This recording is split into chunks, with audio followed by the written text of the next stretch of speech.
podemos fazer com que o nome de Jesus Cristo seja glorificado em nossas vidas. Nunca, mas nunca nesses últimos tempos é necessário nós iniciarmos uma palavra profética para esta terra e falarmos do final dos tempos do Senhor Jesus Cristo. Aquelas igrejas que pregavam e profetizavam tantas coisas aí que fora dos contextos bíblicos, elas vão ter que se reajustar e começar agora a levar a sério. Essa pandemia fez com que muitos pastores e que muitos líderes religiosos pensassem um pouquinho mais sobre a prosperidade terrena. Porque tudo mais que nós possamos pensar ou ter em questão da prosperidade terrena, ela vai por água abaixo quando morre uma pessoa. Por quê? Porque nós não levamos nada. Não levamos carro, não levamos casa, não levamos nada. E portanto aquela teologia da prosperidade falida que fazia e incentivava o povo cristão a buscar mais e mais as coisas materiais. E é interessante, meus queridos irmãos, que nós somos testemunhas de que quanto mais nós buscamos as coisas materiais, mais nós queremos. É interessante, né? Não buscamos mais. Se nós temos um carrinho velho, em vez de contentar carrinho velho, nós queremos um mais novo. Eu não estou dizendo aqui que você não deva trabalhar e lutar para ter um carrinho melhor. Não é isso que eu estou dizendo, não, irmãos.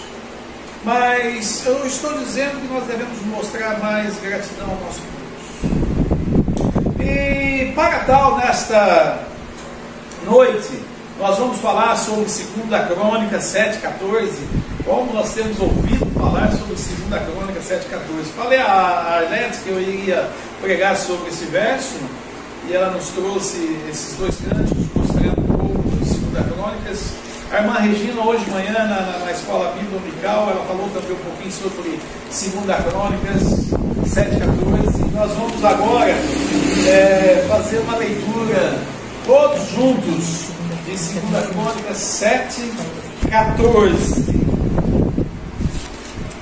Mesmo assentados, queridos irmãos. Já está aí? Vamos lá? Se o meu povo, que se chama pelo meu nome, se humilhar e orar e me buscar e se converter dos seus maus caminhos, então eu ouvirei dos céus, perdoarei os seus pecados e sararei a sua terra. Oremos. Bondoso Deus, ó Pai querido, nós nos alegramos porque o Senhor traz aos nossos corações e traz esta palavra através do Teu Santo Espírito. Pai, que possa encontrar guarida no meu coração e guarida no coração de cada irmão estas palavras que o Teu Santo Espírito vai falar nesta noite. Agradecemos ao Pai Celestial no nome de Jesus. Amém. Amém. Meus queridos irmãos, o verso 14 do capítulo 7 de Crônicas inicia-se: e se o meu povo se chama pelo meu nome. Enfatizo que Deus está falando para quem? Para nós, o povo de Deus. O seu povo que se chama, ou que chama a Deus pelo seu nome. Este verso é exclusivo para os salvos. Esses versos não são para os ímpios. Esses versos não são para aqueles que ainda não experimentaram a graça e a salvação do Senhor Jesus Cristo. Este verso em específico que nós lemos aqui em Crônicas foi escrito para os israelitas, sabemos disso, mas a palavra de Deus e as escrituras do Senhor são para nós. E aqui nós entendemos que é para o tempo atual, o qual nós estamos vivendo. Que maravilha sermos chamados de povo de Deus. Que alegria para nós é sermos chamados filhos de Deus, ovelhas do seu pasto,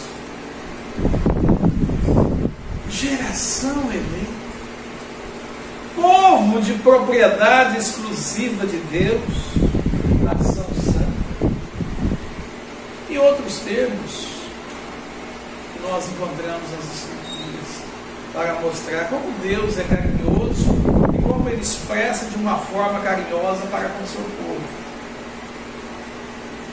Ontem o Alexandre e eu, nós estávamos aqui conversando um pouquinho sobre a questão da paternidade. E eu disse a ele que eu não tive um pai. Ele foi um bom pai, não posso reclamar disso, mas ele não foi um pai que eu gostaria que ele fosse. Um pai que fosse soltar a pipa comigo, ou um pai que fosse pescar comigo. Eu aprendi a pescar com meu tio, não com meu pai. Meu pai fala que isso é coisa de vagabundo. E tantas outras coisas, né? Eu gostaria que compartilhar com meu pai, porque o filho gosta de compartilhar com o pai as brincadeiras, né, Bruninho? O filho gosta de ver o pai lá, o filho está jogando bola e o pai está lá filmando lá. Filho, uau, né? E logicamente nós temos isso. A mãe já é mais carinhosa, a mãe já é mais afetuosa, mas o pai geralmente, muitas vezes, ele não o é. Chebeck, Alexandre, Geribaldo, aproveite o tempo dos seus filhos pequenos. Vai soltar pipa com ele, vai dar uma voltinha com ele, aproveita isso, porque quando o filho crescer, ele não vai se esquecer. Você não precisa dar muito tempo, dê um tempo de qualidade. Muitas vezes os pais trabalham, têm uma vida corrida e é difícil. Mas o tempo que você tiver, em vez de ficar lá na televisão ou assistindo filme, vai lá brincar com seu filho, vai soltar uma pipa com ele, vai dar um passeio com ele, né? E aproveita esse período, pai com os filhos, porque quando o filho cresce, não se esquece mais desses momentos. E aqui nós vemos Deus se apresentando de uma forma carinhosa para com seus filhos. E Deus mostrando o seu amor e a sua graça para com seus filhos. Mas, queridos irmãos, nós sabemos que todo privilégio traz responsabilidades. Porque a hora que o pai estiver lá com o filho, brincando com o filho, e ele precisar chamar a atenção do filho, o filho vai ouvir e é necessário que o filho ouça, viu, Bruno? Mexe até com o Nicolas. E vemos aqui as próprias Escrituras nos mostrando que também esses privilégios que nós recebemos vêm para nós também as responsabilidades. E a primeira responsabilidade, que para mim é o mais que privilégio também, mas se torna uma responsabilidade, é o povo de Deus tem que ser humilde. Está aqui no texto. Veja bem o que diz aí o versículo 14: se o meu povo que se chama pelo meu nome se humilhar. O contrário de humildade, podemos dizer que é arrogância. Sem humildade, nós vemos a arrogância dominando o coração das pessoas. É tão triste, irmãos, eu confesso para vocês, e ver uma pessoa arrogante traz a nós um sentimento triste de ver aquela pessoa com aquela... Sabe com quem você está falando? Já viram a carteirada? Ele disse que o contrário é desumilde. Ele falou o contrário. Oi? Desumilde. Desumilde, né, Bruninho?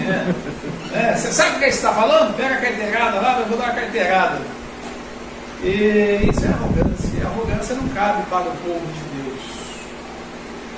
Sem humildade nos tornamos arrogantes e deixamos de ver as maravilhas que Deus nos proporciona. Porque a arrogância impede nós de olharmos o que Deus tem mostrado.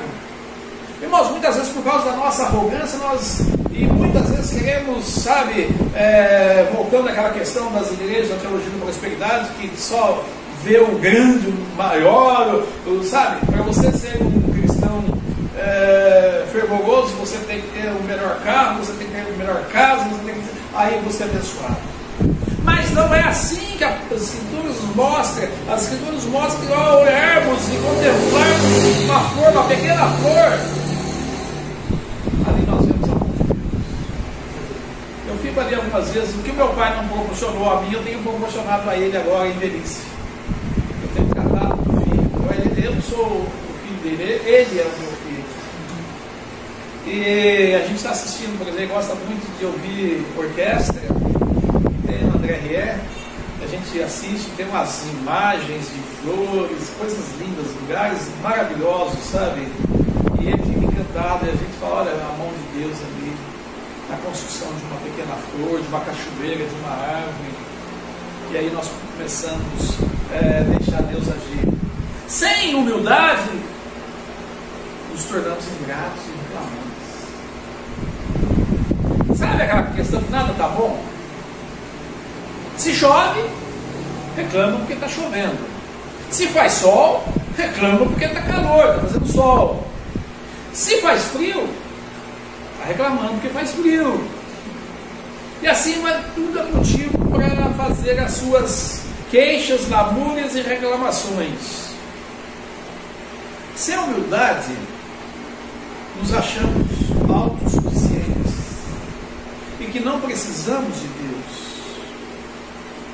E aí, meus irmãos, aquele que está agindo dessa forma, ele precisa voltar ao primeiro amor. Olhar a palavra de Deus e buscar e refletir na conversão, como se deu a conversão, como é os primeiros passos, e principalmente agirmos com amor às pessoas perdidas. Como a Ana disse, muitas vezes nós temos que parar de fazer o nosso trabalho, de ganhar até o nosso sustento para ajudar uma pessoa. Voltar ao primeiro amor, cuidar das pessoas. As pessoas estão precisando de carinho. As pessoas estão precisando de um ombro amigo para ouvir e para falar. Se você não tem o que falar, deixa a pessoa falar. Se você não tem uma palavra de consolo, deixa ela chorar. Dá o seu ombro para ela. E muitas vezes nós pensamos que as pessoas querem muito. Não, muitas vezes elas querem falar. Querem desabafar. Deixa elas fazer isso. Ouça. Eu conheci uma missionária que, infelizmente, ela tinha o dom de não ouvir. E as pessoas iam falar com ela: ah, o que você está passando, mina? Ixi, você já passei. Isso não é nada. E as pessoas começaram a afastar dessa moça, pela atitude errada dela. Ela não ouvia, e quando ela ouvia, ela já cortava e já entrava na conversa. Ah, isso aí que você está passando já é fichinha para mim, já passei coisa pior. Pode ser que nós muitas vezes passamos coisas piores. E se passamos coisas piores, aí que nós temos condições de ouvir aquele que está passando por um problema. Se Deus permitiu que nós passássemos por algum problema, por uma luta, uma tribulação, ou passar pelo deserto e vencer em Deus, aí sim nós podemos ouvir. E a pessoa sem humildade, ela não permite que Deus trabalhe na vida dela. A segunda responsabilidade que nós encontramos aqui, irmãos, é o povo de Deus tem que levantar com amor. A oração é o veículo de comunicação do cristão para com o seu Deus. Eu vi uma frase, achei muito interessante, acho que até foi a Arlete que colocou, não me lembro disso, mas dizia mais ou menos o seguinte: continue a orar, mesmo se Deus não responde a sua oração, Ele está te ouvindo. Continue a orar, mesmo se Deus não responde a sua oração, mas Ele está te ouvindo. Nós, com a nossa ansiedade que temos, eu particularmente sou uma pessoa ansiosa, conversamos e falamos com Deus e queremos uma resposta imediata. Deus está nos ouvindo. Nós falamos, nós conversamos com Deus e Deus está nos ouvindo. Agora, o tempo que Ele vai responder, isso cabe a Ele. Se Ele não está respondendo, Ele está querendo ensinar a gente alguma coisa.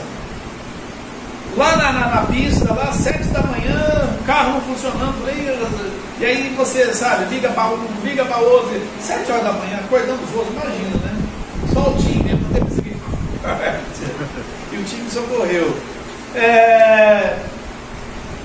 Eu falei, Rosângela, nossa, eu orei essa noite, acordei, fiquei orando, que Deus desse graça, que corresse tudo bem, porque já estávamos assustados com o acidente passado.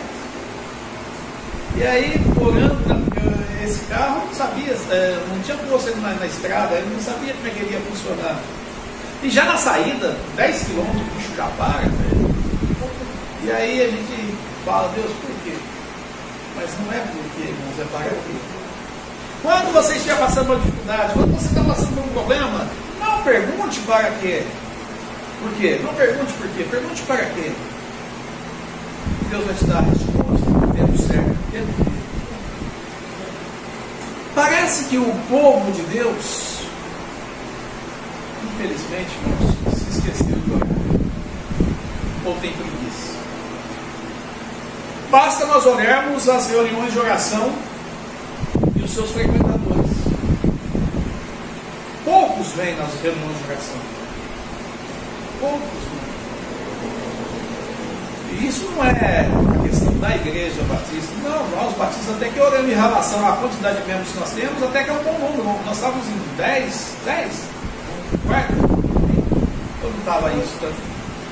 6, mas na outra quarta, antes de eu viajar, tínhamos até um bom número, né?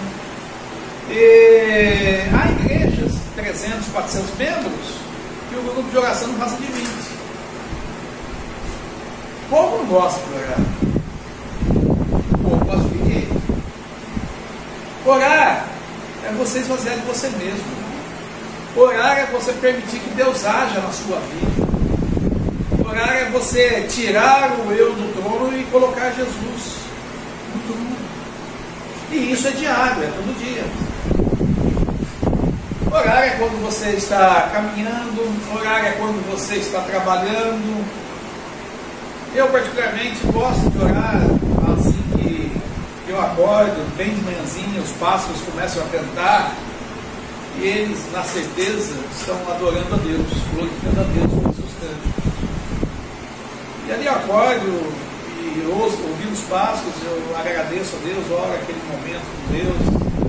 Mas você pode orar que você tiver a disponibilidade. Orar é o dia todo. Orar é quando sabe aquele rapazinho com o escapamento da moto que fica.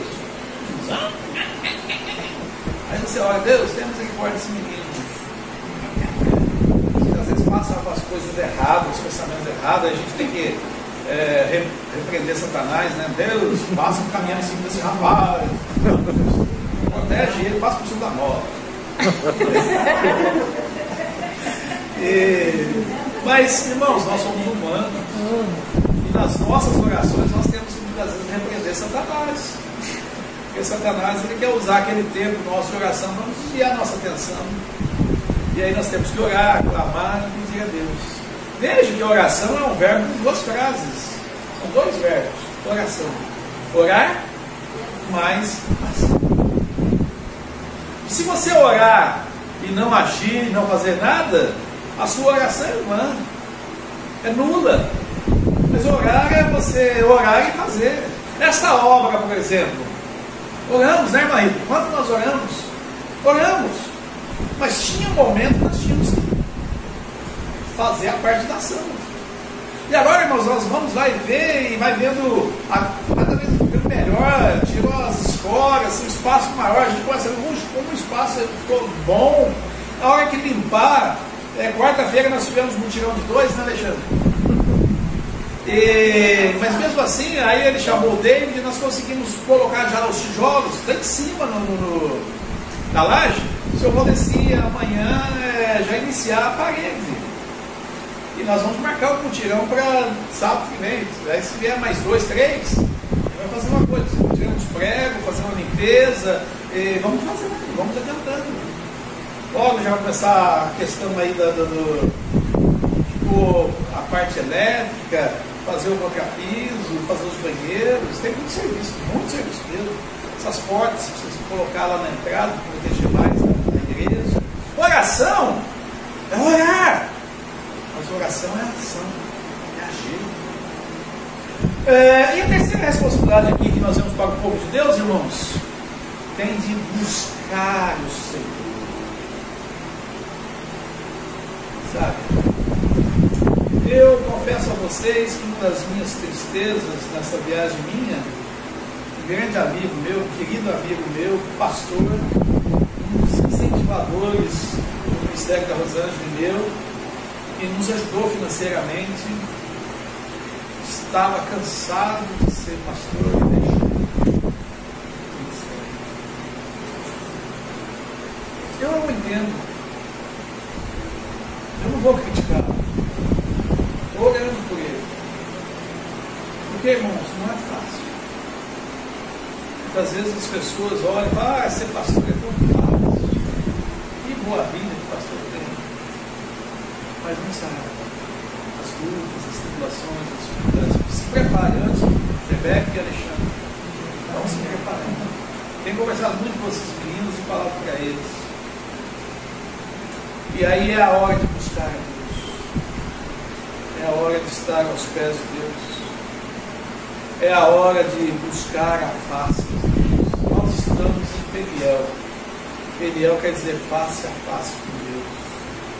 E queridos irmãos, foi um tempo maravilhoso. Gostaria muito que o Alexandre, Maíra, Ana, Janson, Chebeck e Jéssica tivessem o mesmo privilégio. Porque lá é 3 anos internato. Já contei para vocês que uma das tarefas que havia lá era catar lixo. E eu odiava catar lixo, porque pegar o carrinho de mão e sair de casa em casa pegando lixo. E eu perguntava a Deus, eu vim para estudar ou para catar lixo? E interessante que a liderança sabia que eu não gostava e todos os semestres me colocavam para catar lixo. Aí um dia Deus falou no meu coração, olha, você não quer me buscar? Você não quer me ser? Catar lixo. E aí comecei a fazer uma boa, na alegria, sabe? Aí comecei a ganhar suco, era uma festa, era a maior felicidade. No semestre seguinte eles me tiraram. Poxa vida, olha que eu estava gostando, aí tiraram. Então, irmãos, buscar a Deus é permitir fazer o que Ele quer fazer. Não pense em você que quando você fala, estou buscando a Deus, Deus vai te dar, sabe, as melhores coisas. Quando você busca a Deus, Ele pode te dar algo que você não quer. Uma jovem, foi ovelha minha lá em São José do Rio Pardo, ela era muito ansiosa, muito atribulada, e ela falava assim para mim, pastor, pede a Deus que Deus me dê paciência. Eu pedi uma oração para Deus, manda a tribulação sobre a minha, porque ela tenha paciência. A minha oração, meu Deus do céu, eu não pedi paciência para Deus para a tribulação. Mas é em cima da tribulação que nós aprendemos a paciência. Vocês viram o agir de Deus? Vocês veem que Deus age de uma forma diferente do que o mundo age? Irmãos, muitas vezes eu fico assim, aqui nessa cadeira, pensando o seguinte: nós olhamos Gênesis e Apocalipse e vemos que a palavra de Deus só nos traz e nos fala de coisas boas. Deus fala que é para nós roubarmos? Não, ele ensina o contrário. Paulo mesmo, falando aos Éfeso, à igreja de Éfeso, o que ele diz? Aquele que roubava, não foi demais. Deus fala para nós odiarmos as pessoas, pegar uma arma, como fazem os Islã, atirando e esfaqueando as pessoas. Deus fala que é para nós fazermos isso? Não, Jesus diz que é para nós amarmos os nossos inimigos. Quando nós estamos buscando a Deus e quando nós vamos entendendo as Escrituras, nós vemos tudo isso. Que a palavra de Deus só fala de coisas boas. Mas o mundo recusa. O mundo não aceita entender e compreender o que Deus nos traz de bom e que nós, cristãos, temos que fazer de bom. É bem verdade, eu não vou entrar nessa questão, que muitas vezes a gente está no Face, está vendo alguma página e vê alguns cristãos desejando a morte de outro. Eu vejo alguns dizendo assim, esse miserável vai morrer, vai cair na mão do Deus vivo, aí ele vai ver que é bom para tosse. Que isso, meus queridos irmãos? Né? A brincadeira que eu falei lá da moto, lá, só a moto, não a pessoa. Né? Então vamos orar, Deus converta esse jovem, faz uma transformação na vida dele, ou na vida dela. Nós vemos esse mundo tão perdido. Nós vemos esse mundo aí caminhando a passos largos para a perdição. Vocês viram que o presidente que assumiu os Estados Unidos, um dia ele com a mão na Bíblia, orando lá e dizendo que ele ia cumprir a Constituição, a palavra de Deus. No dia seguinte, sabe o que ele fez? Ele autorizou que grupos pró-abortos voltem a fazer a campanha, a trabalhar mais e mais. Se os Estados Unidos já tem vários estados que já têm a liberdade de aborto. Como eu posso ser favorável ao aborto, matar um inocente que não tem como se defender? Eu falei agora há pouco em relação à China. Irmãos, literalmente, assistam filmes, até marquei aqui para falar para vocês o filme. Só vocês entrarem no YouTube e digitarem marcada, vem aqui no grupo da igreja, marcada, assistam esse filme, porque o Partido Comunista Chinês só tem uma coisa em mente: perseguir a Deus. Os cristãos são aqueles que pagam por isso. Portanto, meus queridos irmãos, buscar a Deus, como nós vemos aqui, não é questão de bênçãos, né? Eu coloquei 3 tipos de pessoas ou cristãos, né, que buscam a Deus de formas muitas vezes não corretas. Há aqueles que buscam a Deus para ter as bênçãos de Deus, prosperidade, bens materiais e cura física. A multidão que seguia Jesus Cristo, ela queria somente essas coisas. Há aqueles que buscam a Deus pela religiosidade. Eles se achando religioso, se eu sou religioso, tem uns que até dizem assim, acham tão bons que Deus precisa deles. E eles dizem: se eu merecer, eu vou estar no céu. Se eu merecer. E há aqueles, né, e esses aí são os fariseus atuais, e há aqueles que buscam a Deus para ter comunhão com Deus.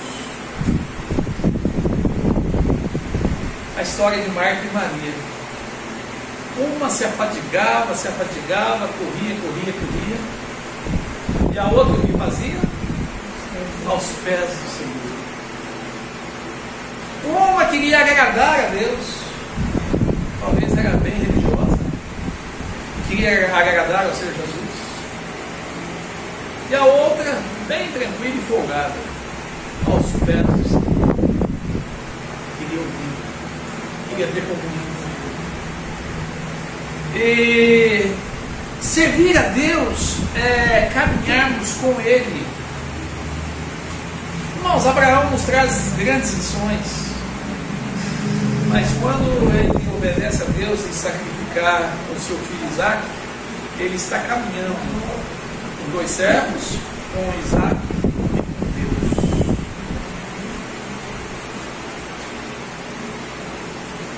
Estar com Deus e buscar a Deus faz com que nós, muitas vezes, em lágrimas, caminhemos em total dependência de Deus. Quando assim fazemos, irmãos, andando em humildade, orando sem cessar e buscando a presença do Senhor, reconhecemos a nossa própria estrutura, reconhecemos como pequenos nós somos. E aí nós arrependemos de práticas pecaminosas, conforme 1 João 9. Ressalto, meus queridos irmãos, que o autor de Crônicas não está dirigindo o verso 14 a um povo ímpio, que precisa primeiramente da salvação. E se esse povo ímpio precisa da salvação, a responsabilidade é nossa, cabe a nós. Eles só vão ouvir o Evangelho de nossas bocas. E cabe a nós falarmos. O autor aqui se dirige ao povo de Deus. Semelhantemente, em João, em sua primeira carta, versículo 9, quando ele diz: se confessarmos, quem memorizou esse verso? Tem pedido para a igreja memorizar. Quem memorizou? Vamos lá, Letícia, socorre eles aí, ó. Se confessarmos os nossos pecados, Ele é fiel e justo para perdoar os nossos pecados e nos purificar de toda injustiça. Meus queridos irmãos, esse verso é para salvo, não é para evangelização. Eu já vi crente evangelizando esse verso, não tem nada a ver. Esse verso, João está falando para os salvos. Se confessarmos os nossos pecados, ou seja, os pecados que nós cometemos desde a hora que nós levantamos, desde o pensamento mal que nós temos, do caminhão passar por cima da moto do menino, certo? E até outras coisas mais que nós cometemos. Então nós temos todos os dias dias na presença de Deus, em humildade, reconhecer que nós somos pecadores. E que Ele é fiel e justo para perdoar toda injustiça. Muitas vezes eu conversando aí com os nossos teólogos, e eles me põem uma saia justa, esses meninos aí. E muitas vezes eles começam, mas e se? Irmão, se não existe. Se não existe. Se Adão não pecasse, nós estaríamos até hoje numa boa. Adão pecou. Então, se não existe. E nós entendemos que pecamos. Não há entre nós nenhum perfeito. Então, o que nós podemos fazer? Nós temos que olhar para nós mesmos. Olhar a nossa estrutura, ver que nós somos pecadores e que precisamos da graça e da misericórdia do Senhor Jesus Cristo. Porque muitas vezes nós queremos medir pecado. Já viu aquela... Tem alguns irmãos pentecostais que eles querem medir pecado. E nós muitas vezes fazemos a mesma coisa. Pegamos uma régua e queremos medir. Para Deus pecado é pecado. Para Deus iniquidade é iniquidade. E por isso está dizendo aqui no texto, para sarar a nossa terra. E está falando não para o ímpio, mas é para nós. A atenção que tem que ser chamada é para nós. Ah, Deus, livre o ímpio do pecado. O ímpio está na dele, está na boa. Aí eu acho que deu tempo. O ímpio está na boa. O ímpio está feliz no pecado. Mas será que nós cristãos estamos felizes com o nosso pecado? Na nossa prática pecaminosa? O autor de Crônicas traz esse verso em meio a uma grande festa. Irmãos, se vocês olharem no contexto, parece que esse versículo está fora de contexto. Por quê? Porque estava havendo o quê? Uma grande festa, uma comemoração. Havia Salomão inaugurado o templo. O povo estava jubilando, o povo estava glorificando, o povo estava adorando. E de repente parece que Deus vai lá com um balde de água fria e joga no povo. Por quê? Porque nós temos que entender, irmãos, sobre esse alerta do Senhor para as nossas vidas, e faz com que Salomão e todo o povo reflita que não é somente em festa, não é somente em oba-oba,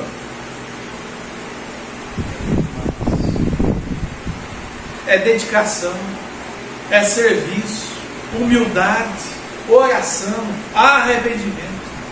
É necessário santificação. Deixar as práticas pecaminosas e buscar a pureza. Quando assim nós fazemos, Deus vem dos céus, ouve as nossas orações e purifica os nossos pecados e sara a nossa terra. E mais, meus irmãos, as pessoas ímpias são abençoadas por causa de nós. Porque Deus, ao abençoar a nós, abençoa um colega de trabalho, abençoa outras pessoas, e eles começam a entender e compreender que nós somos um povo abençoado. Feliz é a nação cujo Deus é o Senhor. E para tal, irmãos, não é nós vamos declarar. Teve uma época que a moda era declarar. Igreja, igrejas, declare que o Brasil é do Senhor Jesus Cristo. Você conversa para boi dormir.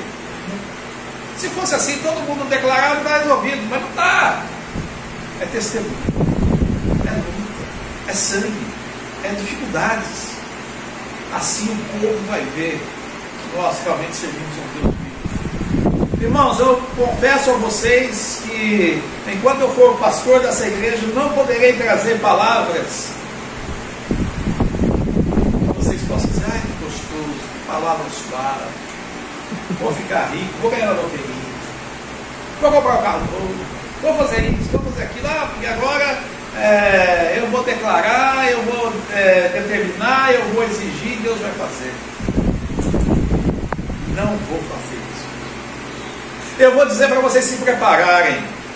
Se vocês orem mais. Se vocês jejuem mais. Se vocês leiam a palavra de Deus, leiam mais a palavra de Deus, porque tempos difíceis virão.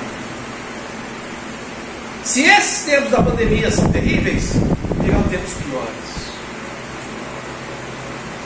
E aí a peneira vai Vai ter negar.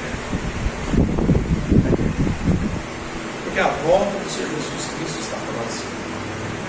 E Ele vai voltar agora. E para tal, é necessário separar as virgens prudentes das virgens nécias. É necessário separar aquele que constrói a sua casa sobre a rocha e aquele que constrói a sua casa sobre a areia.